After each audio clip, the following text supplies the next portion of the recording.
সুপ্রিয় দর্শক, আমন্ত্রণ জানাচ্ছি চট্টগ্রাম সংলাপ দেখার জন্য। সাথে আছি আমি মোহাম্মদ কামাল উদ্দিন। দর্শক, এই অনুষ্ঠানের মাধ্যমে চট্টগ্রাম তথা বাংলাদেশের ইতিহাস, ঐতিহ্য, ব্যবসা বাণিজ্য, শিল্প, সাহিত্য, সংস্কৃতি, অর্থনীতি সহ নানান বিষয়ে আলোচনা করে থাকি।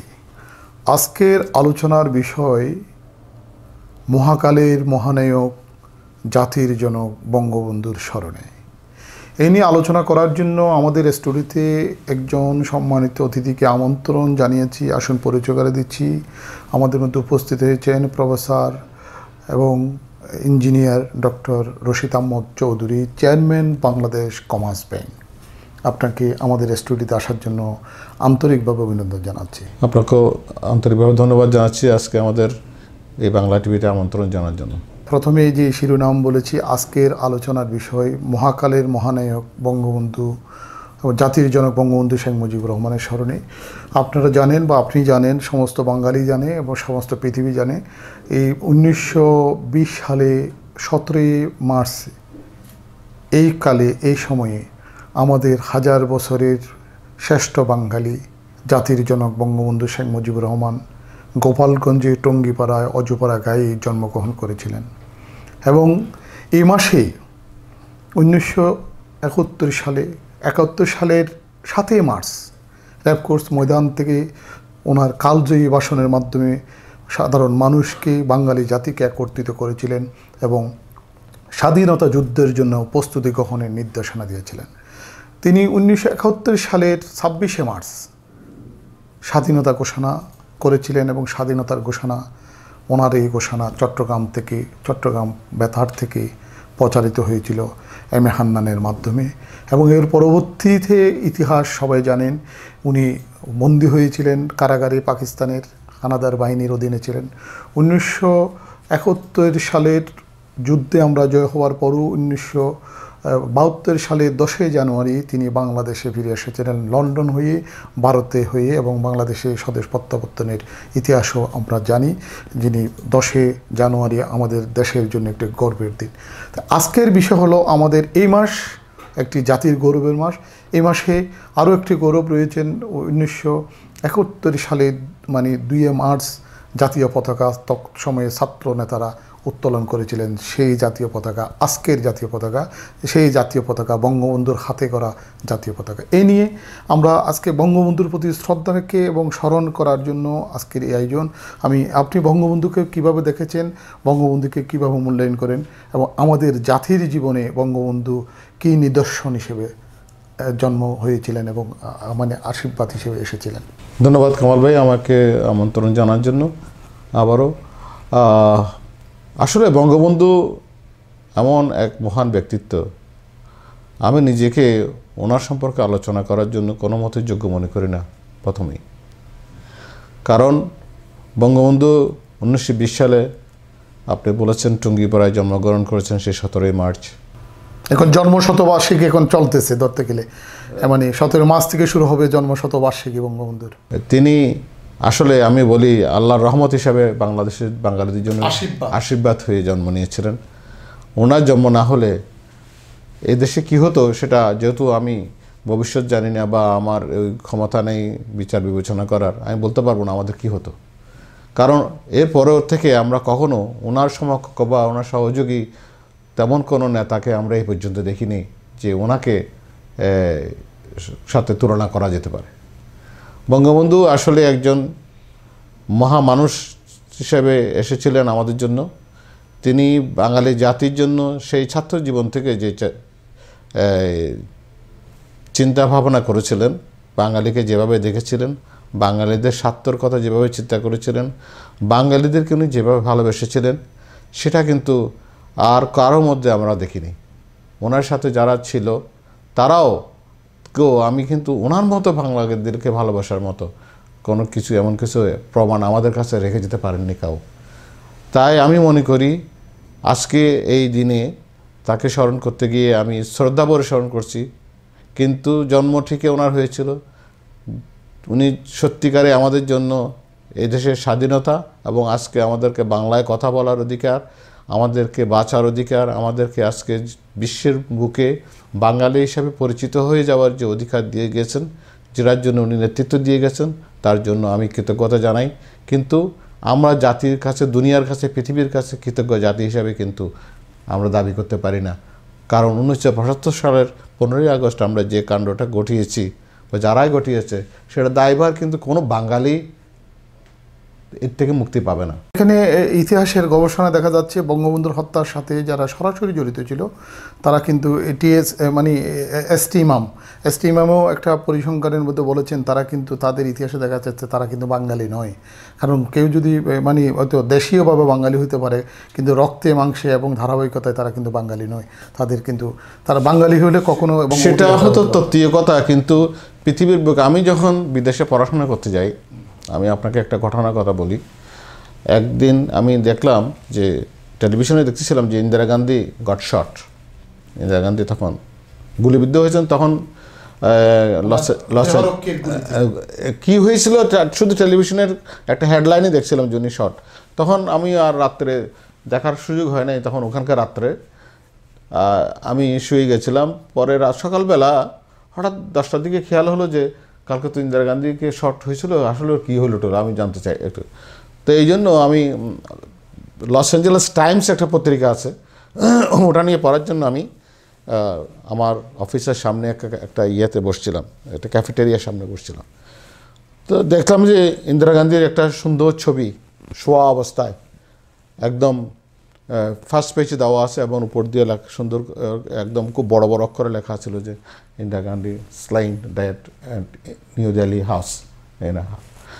ডিটেলস আমি দেখতেছি। তখন একজন বয়স্ক মহিলা আসে আমাকে বলতেছে, look what you did to this beautiful lady.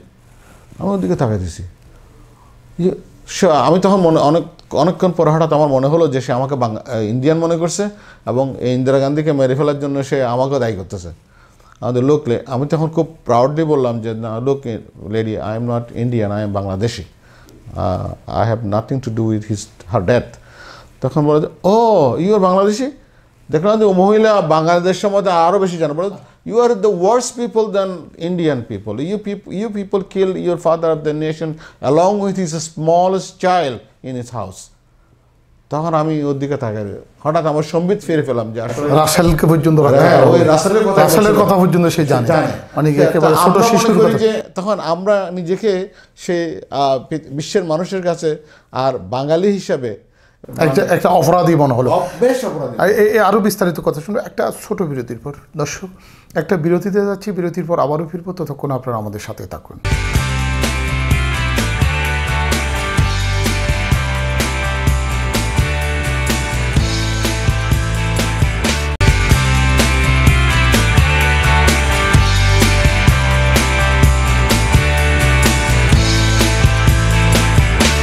দর্শক, বিরতি থেকে ফিরে আসলাম। সাথে থাকার জন্য ধন্যবাদ। আমি রশিদ আহমদ চৌধুরী যে আবেগময়ী কথা বলেছিলেন সুদূর আমেরিকাতে বসে, যে আমাদেরকে যে প্রশ্নের সম্মুখীন হতে হয়েছে এবং হাজারো বাঙালি কিন্তু দেশের বাইরে কোথাও না কোথাও কিন্তু বঙ্গবন্ধুর হত্যা নিয়ে প্রশ্ন থেকে রক্ষা পাচ্ছে না। কারণ আজীবন সেই প্রশ্নের উত্তর দিতে হচ্ছে, কারণ আমরা বঙ্গবন্ধুকে হত্যা করেছি, আমাদের জাতিপিতাকে হত্যা করেছি।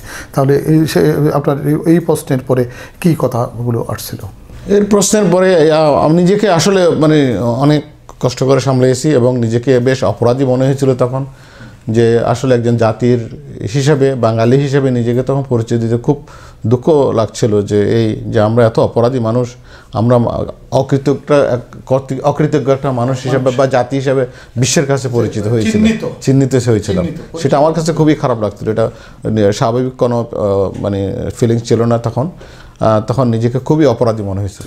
না, সেটা কিন্তু দৃষ্টান্ত শুধু আমাদের নয়, আপনি যে শুধু আমাদের বাঙালি জাতির নয়। আপনি জানেন যেহেতু এই আমাদের বঙ্গবন্ধুকে যেমন একেবারে বঙ্গবন্ধুর মায়ের কবর, বাবার কবরে যিনি মানে একেবারে কবরে নেমে মাটি দিয়েছিলেন, যে সেই খন্দকার মোস্তাক, যিনি প্রতিদিন বঙ্গবন্ধুকে রান্না করে সাথে খাওয়াতেন, সেই বঙ্গবন্ধুকে যেমন হত্যা করেছেন। পাশাপাশি নবাব সিরাজউদ্দৌলার মির্জাফরের কথাও কিন্তু আমরা কেউ অজানা নই। পাশাপাশি আপনি যে সৌদি আরবের বাদশাহ ফয়সালকে কিন্তু গুলি করে হত্যা করেছেন তার ভাতিজা, আপন ভাতিজা, এবং আমাদের মহাত্মা গান্ধীকে হত্যা করেছেন তারই একেবারে মানে ভক্ত লাতুরাম গড, এবং যে আমাদের এই ইন্দিরা গান্ধীকে হত্যা করেছেন তার একেবারে দেহরক্ষী। তো পৃথিবীতে একেবারে আপনার কেনেডিকে হত্যা করেছেন। পৃথিবীতে অনেক গেছে যেগুলো অত্যন্ত আপন মানুষের হাতে, আপন যেমন যে শ্রীলঙ্কায় এবং যেটা রাজ পরিবারের যে হত্যাকাণ্ড, সেটাও কিন্তু পরিবার থেকে এবং আপন মানুষেরা। তো যাই হোক, এই যে মানে আজকের যদি আমরা আলোচনা করি, বঙ্গবন্ধু 1920 সালের 17 মার্চের জন্ম থেকে ওনাকে হত্যা করা হয়েছে 75-এর 15ই আগস্ট। উনি কিন্তু ওনাকে হত্যার আগ পর্যন্ত ওনার বয়স হয়েছিল 56 বছর। এই 56 বছরের মধ্যে আপনি বঙ্গবন্ধুকে কিভাবে দেখেছেন, বা আপনার বয়সের পরে আর কি বঙ্গবন্ধুকে কখন আপনি সরাসরি দেখেছেন? বঙ্গবন্ধুকে দেখার সরাসরি সুযোগ হয়েছিল আমার খুব ঘনিষ্ঠ বন্ধু ছিল চট্টগ্রামের এই মহানগর তৎকালীন মহানগর আওয়ামী লীগের সভাপতি ছিলেন, যিনি চট্টগ্রাম থেকে বঙ্গবন্ধুর পক্ষ হয়ে বাংলাদেশের স্বাধীনতা ঘোষণা করেছেন, জনাব এম এ হান্নান। ওই পরিবারের সাথে সখ্যতা থাকার কারণে আপনি জানেন যে হান্নান সাহেব স্বাধীনতার বেশ কিছুদিন পরে সড়ক দুর্ঘটনায় মারা গেছিলেন। বঙ্গবন্ধু তখন ওনার জানাজায় আসতে পারেন নাই। পরবর্তীতে একটা সময় বঙ্গবন্ধু তার পরিবারের সাথে সাক্ষাৎ করার জন্য চট্টগ্রাম থেকে ওনাদের পরিবারকে নিয়ে যাচ্ছিলেন। তখন আমার বন্ধু, ওনার বড় ছেলে বলছিল যে আমরা বঙ্গবন্ধুকে দেখতে যাচ্ছি, বঙ্গবন্ধু আমাদেরকে যাইতে বলছে, তুই যাবি নাকি? তখন আমি এই লোভ সামলাতে পারি না, আমি বলে যে জীবনে তো বঙ্গবন্ধুকে এত কাছে দেখার আর সুযোগ হবে না। তখন আমরা গেলাম বঙ্গবন্ধুর সাথে। এই এম এ হান্নান সাহেবের পরিবারের সকলেই ছিল, ওনার ছেলে মেয়েরা, আমিও ছিলাম। সঙ্গে বঙ্গবন্ধুর একটা খুব পুরনো একটা চাকর বাসায় কাজ করতো, ওর নাম ছিল জয়নাল। আমি জানি না জয়নাল এখন বেঁচে আছে কিনা। জয়নাল সহ গেছিলাম। বঙ্গবন্ধু কিন্তু ওনার গণভবনের এই আমরা সবাই অনেকে নিচে কার্পেটের মধ্যে বসছিলাম, আমরা লোকজন বসেছিলাম। তার বঙ্গবন্ধু কিন্তু সর্বপ্রথম ওই জয়নালকে জিজ্ঞেস করছে, কিরে জয়নাল, তুই কেমন আছিস? খুব আবেগের সহিত জিজ্ঞেস করছিল। পরবর্তীতে শুনছিলাম যে এই জয়নাল বঙ্গবন্ধুর বাসায় থাকতেন। পরে একসময় জয়নালকে চট্টগ্রামের এই হান্নান সাহেবের হাতে তুলে দিয়ে বলছিলেন, উনি যখন জেলে টেলে চলে যাচ্ছেন, তুই ছেলেটাকে একটু দেখিস। সে থেকে জয়নাল আবার এম এ হান্নানের পরিবারের সাথে উঠা বসা বা থাকতো, এখানে এদের সাথে ছিল, ঘনিষ্ঠতা ছিল, আন্তরিকতার মধ্যে বসবাস করতো সে। তো যাই হোক, বঙ্গবন্ধুকে সামনাসামনি দেখে অভিভূত হয়েছিলাম, পায়ে ধরে সালাম করছিলাম তখন। তারপরে আরও একটা সুন্দর লোভনীয় জিনিস ছিল সেদিন, বঙ্গবন্ধু সেদিন রাত্রে তাদের সবাইকে ধানমন্ডির 32 নম্বর বাড়িতে দাওয়াত দিয়েছিলেন, সঙ্গে আমিও গিয়েছিলাম। আমার খুব একটা উচ্ছ্বাস ছিল যে বাংলাদেশের একজন প্রেসিডেন্টের বাড়িতে যাচ্ছি, না জানি আমি কি দেখব ওখানে। কিন্তু আমি গিয়ে কিন্তু আমি আশাহত হয়েছি। এটা দেখলে নর্মাল একজন সাধারণ মানুষের বাড়িতেও এত ফার্নিচার থাকে না। এরকম সাধারণ একটা পরিবারের মধ্যে, পরিবেশের মধ্যে বঙ্গবন্ধুর স্ত্রী রান্নাবান্না করে এই এম এ হান্নানের পরিবারের সবাইকে খাওয়া দাওয়া করাইছে, সবার সাথে কুশল বিনিময় করেছে, তাদের কী করতে হবে সেটা বলেছে, তাদের জন্য কী করতে পারি সেটা জানতে চেয়েছে। প্রত্যেকের তার এক ছেলেকে রাশিয়া পড়াশোনা করার জন্য ব্যবস্থা করে দিয়েছিলেন উনি তখন, তার আগেই। তারপর সে এই সমস্ত জিনিসগুলো আলাপ আলোচনা হয়েছিল, এবং আমি সেখানে পরিবারের প্রত্যেকটা লোককে দেখলাম যে অতি সাধারণ একটা পরিবার, বা এটা একটা প্রেসিডেন্টের পরিবার বলে আমাকে মনে হয়নি। এবং আমার মনে হয় এই বাংলাদেশের মানুষগুলো তার এই সরলতার সুযোগটা নিয়েছে। তার তেমন কোনো নিরাপত্তা ব্যবস্থা ছিল না, তার তেমন কোনো জাঁকজমক প্রোটোকলের ব্যবস্থা ছিল না। সেখানে নর্মাল লোকজন যেমন আসা যাওয়া করতেছে, ঠিক তেমনি একটা নর্মাল বাড়িতে আমরা গেলাম, ঢুকলাম, আমাদের কোনো চেকিং ছিল না, কিচ্ছু ছিল না। আমরা গেলাম, আমাদের খাওয়ালে, আমাদের এতগুলো লোক ছিল, বাচ্চা কাচ্চা সহ, এত মহিলা টহিলা সহ এতগুলো লোক ছিলাম, কিন্তু আমাদের প্রতি যেভাবে, এটা সাধারণত আমি যেমন আপনার বাড়িতে গেলে, আমাকে আমার বাড়িতে গেলে আপনি আসলে যেভাবে আপ্যায়ন করা হবে, ঠিক সেভাবে আপ্যায়ন করা হয়েছিল। সেদিন থেকে বঙ্গবন্ধুর প্রতি আমার ভালোবাসাটা অনেক বেড়ে গিয়েছিল, not as a president of the country, but as a man, as a human being, as the leader of this country. সেই যে মাটিও, মানে যে একেবারে বাংলার মাটির যে খাঁটি মানুষ ছিলেন, সেটা একেবারে তার আচরণের মধ্যে কিন্তু বোঝা যায়। একেবারে আমি আপনাকে একটু আগে বলেছি যে তার ঘরের একেবারে বৃত্ততাকে সে প্রথম ঢুকার সময় তাকে চিনে ফেলেছে এবং তাকে ডাকে নিয়ে তার সোফার পাশে বসাইছে। আমার মনে আছে তাকে তখন 10,000 টাকা তার হাতে দিয়েছিল। 10,000 টাকা অনেক টাকা, হ্যাঁ, তোর সময়ের মধ্যে 10,000 টাকা তার হাতে দিয়েছিল, তাকে দিয়েছিল, বলে যে তুই এগুলো দিয়ে কিছু করিস। আপনি বঙ্গবন্ধুর আদর্শে রাজনীতি করেছেন? বঙ্গবন্ধুর আদর্শের রাজনীতিতে আমরা সেই স্কুল লাইফ থেকে চট্টগ্রাম কলেজ স্কুলে থাকাকালীন অবস্থায় আমি বঙ্গবন্ধুর রাজনীতির সাথে আমরা জড়িত ছিলাম। আমরা প্রথমেই ছাত্র ইউনিয়নে জড়িত ছিলাম। তখন আমরা তো স্বাধীনতার পরে ছাত্র ইউনিয়ন তো দুইটা ছিল, একটা বিপ্লবী ছাত্র ইউনিয়নের সাথে আমরা জড়িত ছিলাম। কাজী জাফর, হ্যাঁ, এদের সাথে আমাদের মৃদুল গুহ ছিলেন চট্টগ্রামের নেতা, অ্যাডভোকেট মৃদুল গুহ, অ্যাডভোকেট মৃদুল গুহ ছিলেন আমাদের নেতা। আব্দুল্লাহ নোমান। হ্যাঁ, আমি সর্বপ্রথম যেটা করি, চট্টগ্রাম কলেজ স্কুলের সর্বপ্রথম বাংলাদেশের যে শহীদ দিবস পালিত হচ্ছিল 71 সালের পরে 72 সালে, সেই শহীদ দিবসে তখন আমাদের চট্টগ্রাম কলেজ স্কুলের শহীদ মিনার ছিল না। আমরা প্রধান শিক্ষককে প্রেশার করে সেখানে একটা শহীদ মিনার তৈরি করার ব্যবস্থা করেছিলাম আগে থেকে, এবং সেটার জন্য আমাদেরকে সর্বতভাবে সাহায্য করেছিলেন আজকের প্রয়াত নেতা ABM মহিউদ্দিন চৌধুরী। মহিউদ্দিন চৌধুরীর সাথে তখন আমার প্রথম পরিচয় হয়।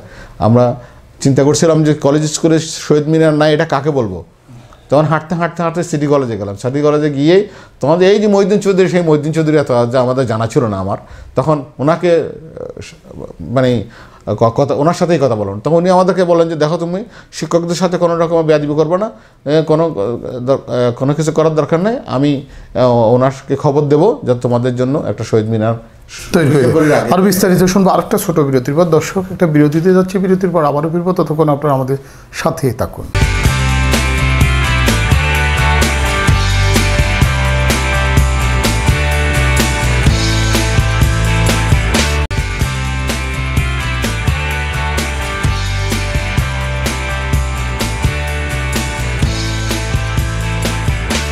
দর্শক, বিরতির পর ফিরে আসলাম, সাথে থাকার জন্য ধন্যবাদ। আমি আবার ইঞ্জিনিয়ার রশিদ আহমদ চৌধুরীর কাছে যাচ্ছি, যেহেতু বঙ্গবন্ধুর প্রতি শ্রদ্ধা এবং আন্তরিকতা, ভালোবাসা দিয়ে যে আজকের যে আলোচনা, আপনি এই যে বঙ্গবন্ধুকে খুব কাছে থেকে দেখেছেন, বঙ্গবন্ধুর আদর্শ রাজনীতি করেছেন এবং বঙ্গবন্ধুর আদর্শকে ধারণ করেছেন।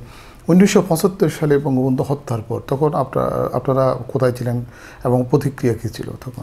1975 সালের যখন 15ই আগস্টের সকালবেলা আমার বাবা আমাকে হঠাৎ করে বললো যে রেডিও শুনছোস? আমাকে না, কি হয়েছে? বলে যে মনে হয় ঢাকায় কোনো একটা গণ্ডগোল হয়েছে। তখন ঢাকায় কোনো একটা গণ্ডগোল হয়েছে মানে তো রেডিও খুলতেছি, কখনো ফ্রিকোয়েন্সি পাচ্ছি, কখনো পাচ্ছি না। হঠাৎ করে এক গলায় বলা হলো যে বঙ্গবন্ধুকে হত্যা করা হয়েছে, খন্দকার মুশতাক নয়া প্রজাতন্ত্রের প্রেসিডেন্ট মনোনীত হয়েছেন। এখন আমি এই খন্দকার মুশতাক এটা খোঁজা শুরু করলাম মনে মনে, কারণ আমার মনে বলতেছে না যে এই খন্দকার মুশতাক সেই একই খন্দকার মুশতাক যেটা বঙ্গবন্ধুর মন্ত্রিসভার একজন সদস্য। এটা আমার মন বিশ্বাস করতে চাইনি। আপনি একটু আগে বলেছেন যে বঙ্গবন্ধুর বাবা মা যখন মারা যায় তখন উনি কবরে নেমে মাটি দিয়েছিলেন। এটা আমাকে জাতীয় অধ্যাপক ডক্টর নুরুল ইসলাম সাহেব নিজে বলেছেন। উনি তখন ওই জায়গায় টুঙ্গিপাড়ায় উপস্থিত ছিলেন। উনি বলেছেন যে মন্ত্রিসভার সকল সদস্যরা দাফন কাজ শেষ হয়ে যাওয়ার পর ঢাকায় ফিরে আসছিলেন, কিন্তু বঙ্গবন্ধুর সাথে টুঙ্গিপাড়ায় 3 দিন রয়ে গেছিল যে ব্যক্তিটি, সেটা ছিল এবং মানে মাটিতে গড়িয়ে কান্না করেছিলেন। এই ধরনের কথাগুলো আমাকে জাতীয় অধ্যাপক যারা নুরুল ইসলাম সাহেব তার তো কত বড় অভিনয়ের মির্জাফর থাকতে পারে, তার যে ওই দৃশ্যগুলো ছিল এবং কৃত্রিম এবং মনের টানে ছিল। এসব ভাবলে আসলে অন্যরকম মনে হয় যে মানুষ কেন এরকম পরিবর্তন হতে পারে। একদিন দুদিন না, কত বছর তার সাথে রাজনীতি করেছে, তার পাশে থেকেছে, তার সাথে তার ক্ষমতাচ্যুত করা বা তাতে ক্ষমতা নিয়ে নেওয়া, তাকে থেকে কিছু ছিনিয়ে নেওয়া, এটা এক বিষয়। আর তাকে প্রাণে এবং সপরিবারে প্রাণে নষ্ট করে দেওয়া, বাচ্চা সহ। তাদের উদ্দেশ্য ছিল যে বাংলাদেশকে থেকে ছিন্ন মুছে দেওয়া। কিন্তু আল্লাহর ইচ্ছা, দেখেন, দুজন বেঁচে থাকার কারণে আজকে বাংলাদেশে আবার বঙ্গবন্ধু সবার অন্তরে বাংলাদেশের ভাগ্য পরিবর্তনের জন্য দুজনকে হয়তো বেছে রেখেছিল। আচ্ছা, আপনি জানেন যে বঙ্গবন্ধু 1920 সালে জন্মের পর উনি এই দীর্ঘ বছর কিন্তু অসুস্থ ছিলেন, চোখের রোগে অসুস্থ ছিলেন। এর পরবর্তী উনি কিন্তু পড়াশোনা শেষ করতেও দেরি হয়েছে, স্কুলে ভর্তির সময় দেরি হয়েছে। উনি কিন্তু ওনার অর্থাৎ 1975 15 আগস্টে নিহত হওয়া পর্যন্ত উনি জেল কেটেছেন 14 বছর 3 মাস 27 দিন। টোটাল পরিসংখ্যানে পাওয়া যাচ্ছে। অর্থাৎ 14 বছর 3 মাস 27 দিন ওনার সোনালী জীবন থেকে একেবারে সরিয়ে গিয়েছেন। উনি অর্থাৎ উনি রাষ্ট্রীয় ক্ষমতায় ছিলেন 3.5 বছর। এই 3.5 বছর ব্যতীত কিন্তু অবশিষ্ট সময়ের কোনো না কোনো দিন, কোনো না কোনো মাস, কোনো না কোনো বছর উনি কিন্তু কারাগারে যাপন করেছেন। মৃত্যুর অর্থাৎ 1972 সালে 72 সালে 10 জানুয়ারি উনি দেশে আসার পর এবং 15 আগস্টে 75 সাল পর্যন্ত 3.5 বছর ছাড়া আর বাকি সময় প্রায় সময় কারাগারে ছিলেন। এবং এই মৃত্যুর আগে যে 3.5 বছরের কিছু কর্মকাণ্ড আপনার মনে আছে যে ওনার দেশ গড়ার ক্ষেত্রে? উনি যতটুকু জানি আমরা মাত্র মেট্রিক পাস করে কলেজে যাচ্ছিলাম 75 সালে। তখন যতটুকু মনে পড়ে উনি দেশটাকে গড়ে তোলার জন্য আপ্রাণ চেষ্টা করছিলেন এবং সেই যুদ্ধবিধ্বস্ত বাংলাদেশকে আবার নিজের পায়ে দাঁড়ানোর জন্য উনি, এবং এখানে আরও কতগুলো আন্তর্জাতিক ষড়যন্ত্র হয়েছিল তখন, যে কৃত্রিম খাদ্যর সংকট তৈরি করে, যেটা আমেরিকা করেছিলেন, আমাদের দুর্ভিক্ষ খাদ্যর জাহাজ এনে ফেরত নিয়ে দুর্ভিক্ষ যে অবতারণা করেছিল, সেগুলোকে উনি কিন্তু অনেক কষ্টে এখান থেকে পরিত্রাণ ব্যবস্থা করেছিলেন এবং সবগুলো কাটিয়ে উঠছিলেন। এমন এক সময় তাকে হত্যা করা হয়, তখন কিন্তু তিনি অনেক সমস্যার সমাধান করে সবে মাত্র দেশটাকে আগিয়ে নেওয়ার জন্য তিনি সচেষ্ট হয়েছিলেন। ওনার ভিশনটা ঠিক করার জন্য উনি যখন প্রস্তুতি নিচ্ছিলেন, ঠিক ওই সময়ে তাকে হত্যা করা হয়। আচ্ছা, ওনার হত্যার কারণে আমরা এই দেশটা কতটুকু পিছনে গেছি? অনেক পিছিয়ে গেছি আমরা রাজনৈতিক আদর্শ যেটা ছিল আমরা বাংলাদেশি বাঙালি, আমাদের যে পরিচয়, আত্মপরিচয়, সেটাকে তো আমরা দাফন করে দিয়েছিলাম। আমরা তো নিজেদেরকে এই পরিচয় দিতে চাইনি কখনো। আমরা সমস্ত স্থাপনাগুলো মুছে ফেলতে চেয়েছিলাম, ওনাকে নিশ্চিহ্ন করে ফেলতে চেয়েছিলাম, কিন্তু পারে নাই। এটা তো আল্লাহর ইচ্ছা। পারে না, এটা সম্পূর্ণ আমি মনে করি আল্লাহর ইচ্ছা। আল্লাহ দেখিয়ে দিয়েছেন যে আল্লাহ কি পারেন। একটা জায়গা থেকে আবার বঙ্গবন্ধু কন্যাকে দেশে এনে এবং বাংলাদেশ আওয়ামী লীগের দায়িত্ব গ্রহণ করার পর আবার বাংলাদেশের মধ্যে মানুষের মধ্যে ফিরে আসলেন যখন, তখন দেশের মানুষ তাকে আঁকড়ে নিয়েছেন, তাকে আবার বুকে টেনে নিয়েছেন এবং বলে তারা বঙ্গবন্ধুর জন্য তারা যখন যেটা করতে পারে নাই, তার কন্যার কাছে তারা সেই জিনিসটা ভালোবেসে তার বাবার মৃত্যুর প্রতিদানটা বাংলাদেশের মানুষ তাকে দিতে চেয়েছে এবং তাকে আজকে বাংলাদেশের মানুষ তাকেই বাবার পরে তাকে বিশ্বাস করে এবং সে বিশ্বাস আজ পর্যন্ত দেশের কাছে বাংলাদেশের প্রধানমন্ত্রী রক্ষা করে যাচ্ছেন। এটাই হচ্ছে সবচেয়ে খুশির খবর। আমরা এই বঙ্গবন্ধুকে ইতিহাসের পাতায় আজীবন ধরে রাখার জন্য ভবিষ্যৎ প্রজন্মের কাছে আপনার কোনো মেসেজ আছে কিনা? ভবিষ্যৎ প্রজন্মের কাছে আমরা বলবো যে বঙ্গবন্ধুকে জানো। বঙ্গবন্ধু তার অবস্থান ইতিহাসে উনি অলরেডি সুপ্রতিষ্ঠিত হয়ে গেছে, এখান থেকে তাকে আর মুছে ফেলা যাবে না। যারা যত চেষ্টা করছিল সেটা সম্ভব হয়নি এবং ভবিষ্যতে আর সম্ভব হবে না, এটা এখন প্রতিস্থাপিত হয়ে গেছে। আজ থেকে এরপরে বঙ্গবন্ধুকে ভুলে যাওয়ার বা বঙ্গবন্ধু সম্পর্কে ভুল তথ্য দেওয়া, আমি একটা জিনিস আসলে অত্যন্ত দুঃখের সাথে লক্ষ্য করি। আপনারা পাকিস্তানকে তো খুব খারাপ দেশ বলেন, কিন্তু পাকিস্তানে কোনো রাজনৈতিক দলের নেতাকে দেখছেন কায়েদে আজম সম্পর্কে কোনো বিরূপ মন্তব্য করতে? করে নাই, ওরা কিন্তু ওটা করে না। কিন্তু আমরা আজও কায়েদে আজমের খবরকে মাজার করে রাখছে, সম্মান করে ওরা, ফাদার অফ দ্য নেশন। আজকে আমরা বঙ্গবন্ধুকে এখনো পর্যন্ত কিছু মতাদর্শের লোক আছে যারা, তবে ওখানে আরো একটু ঐতিহাসিক একটা নিদর্শন আছে। কায়েদে আজম মোহাম্মদ আলী জিন্নার কবরের যে শিরোনামের যে লেখাটা, কিন্তু এটা বাংলার লেখা, বাংলা হরফে লেখা, কিন্তু এটা আমাদের বিভিন্ন গবেষকদের থেকে এসেছে। আমদুল ইসলাম চৌধুরী মানে আমি যাই না, কিন্তু ওখানে মানে এই যে একটা দেখার মতন, সেটা হলো ওখানে লেখা আছে বাংলা শব্দের, মানে ওই যে ওনার মৃত্যু জন্মের তারিখটা এবং ওনার নামটা কিন্তু বাংলাতে লেখা। তো যাই হোক, আমরা একেবারে শেষ করছি এবং আগামীতে আমরা বঙ্গবন্ধুর আদর্শকে লালন করে পালন করে যেন এগিয়ে যেতে পারি, সেটা আপনার একটা মেসেজ। আমরা বঙ্গবন্ধু যে সোনার বাংলা চেয়েছিল, সে সোনার বাংলা গড়ার কাজ অগ্রযাত্রা অব্যাহত রয়েছে। আমি বিশ্বাস করি এই বঙ্গবন্ধুর কন্যার হাতে সেই অগ্রযাত্রা সমাপ্ত করবেন এবং উনি সে সম্পূর্ণ কাজ শেষ করে এদেশের মানুষকে সোনার বাংলাদেশ উপহার দিয়ে যাবেন, যেটা তার বাবার স্বপ্ন ছিল। ধন্যবাদ আপনাকে। দর্শক, আমাদের আজকের আলোচনা ছিল মহাকালের মহানায়ক, জাতির জনক বঙ্গবন্ধুর স্মরণে এতক্ষণ পর্যন্ত এই নিয়ে আলোচনা করেছেন আমাদের বাংলাদেশ কমার্স ব্যাংকের chairman engineer doctor Rashid Ahmed. আপনারা জানেন যেহেতু বঙ্গবন্ধুর ইতিহাস ঐতিহ্য একদিনে 1 ঘন্টায় এত অল্প সময়ে আলোচনা করে সম্ভব হবে না, শেষ করা যাবে না। বঙ্গবন্ধু মানে বঙ্গোপসাগর, যেখানে কোনো কুল কিনারা নেই, অথৈ সাগরের মতন, যেখানে যেভাবে ডুব দেন না কেন গভীরতা অনেক বেশি।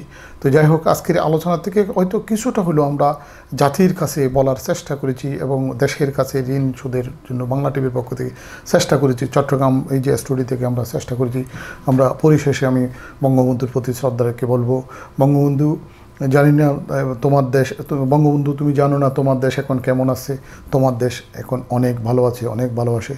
সেনাপতি 75-এ 15ই আগস্ট কালো রাতের পর এই যে রাষ্ট্র ক্ষমতা কেড়ে নিল সামরিক ক্ষমতাধর, 75-এর 15ই আগস্ট কালো রাতের পর রাষ্ট্র ক্ষমতা কেড়ে নিল সামরিক ক্ষমতাধর। সেনাপতি জিয়া গেল আর স্বাদ, দুঃখী মানুষ পেল না স্বাধীনতার স্বাদ। সেই স্বাধীনতার স্বাদ কিন্তু এতদিন পরে আমাদের জাতির জনক বঙ্গবন্ধু সুযোগ্য কন্যা এই দেশের মানুষকে ফিরিয়ে দিয়েছেন এবং আগামীতেও এই দেশের জাতিকে স্বাধীনতা ভোগ করার জন্য একটা পরিকল্পনা উনি দিয়ে যাচ্ছেন, দিক নির্দেশনা দিয়ে যাচ্ছেন। বঙ্গবন্ধু, তুমি দিয়েছিলে আমাদেরকে দেশ, আর এইতে তোমার এই কন্যা, সুযোগ্য কন্যা দেশরত্ন শেখ হাসিনা তোমার যে স্বপ্নের দেশকে একেবারে বিশ্বের দরবারে দাঁড় করিয়ে এবং আবারও বলবে এই দেশের চন্দ্র সূর্য যতদিন থাকবে বঙ্গবন্ধু আকাশে নক্ষত্রের মতন জল করে জ্বলবে। সেই শ্রদ্ধা রেখে আজকের এখানে শেষ করছি। আপনারা ভালো থাকুন, সুস্থ থাকুন, বাংলা টিভির সাথে থাকুন।